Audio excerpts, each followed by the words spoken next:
मीरा ने सहाफ़ी मेज़बान इरशाद भट्टी के पॉडकास्ट में नामुनासिब सवालात किए जाने पर इंटरव्यू अधूरा छोड़कर चली गईं। अदाकारा मीरा अपनी आने वाली फिल्म साइको की तशहीर के सिलसिले में पॉडकास्ट में शरीक हुईं। ताहम जारी किए गए ट्रेलर में देखा जा सकता है कि मेज़बान की जानिब से किए गए बेशतर सवालात अदाकारा की ज़ाती ज़िंदगी और माजी में वायरल होने वाली वीडियोज़ से मुताल्लिक़ थे। दौरान गुफ्तगू मीरा ने मुतअद्दिद बार मेज़बान को फिल्म की प्रमोशन तक गुफ्तगू महदूद रखने की दरख्वास्त की, लेकिन सवालात का रुख मुसलसल उनकी निजी ज़िंदगी की जानिब ही रहा।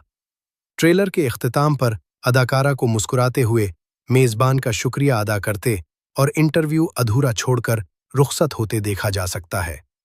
सोशल मीडिया पर इस ट्रेलर के मंजर आम पर आने के बाद सारिफीन की जानिब से सख्त रद्द अमल का इजहार किया जा रहा है। मुतअद्दिद अफराद ने मेज़बान के सवालात को गैर मुनासिब करार दिया। सायरा बानो ने इरशाद भट्टी को मुखातिब करते हुए लिखा कि थोड़ी अखलाकियात का मुजाहिरा ही कर लेते।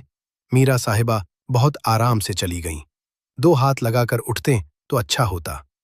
मुबश्शिर जैदी ने कहा कि जियो के प्रोग्राम रिपोर्ट कार्ड के शुरका को इरशाद भट्टी का बाइकॉट करना चाहिए और जियो की इंतज़ामिया को भी एक्शन लेना चाहिए।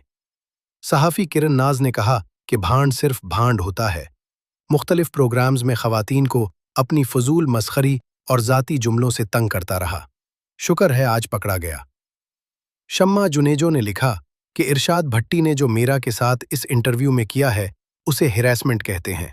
ये वाकई मीरा का ज़र्फ है कि बड़े अखलाक से वो सिर्फ अपनी फिल्म साइको ही का कहती रही और शराफत से इंटरव्यू छोड़ के चली गई। इसे जवाद अहमद की तरह इसकी छतरोल करनी चाहिए थी।